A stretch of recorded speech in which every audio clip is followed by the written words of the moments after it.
সবার কাছে ইনশাল্লাহ আমরা দোয়া চাই আজকের আমাদের এই সফর জন্য আল্লাহ পাক কবুল করে নেয়।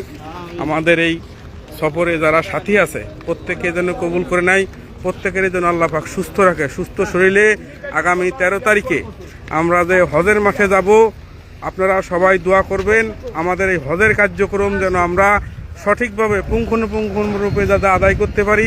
আল্লাহ পাক যেন আমাদের প্রত্যেককেই এই হজের সফরে জন্য কবুল করে নেয়।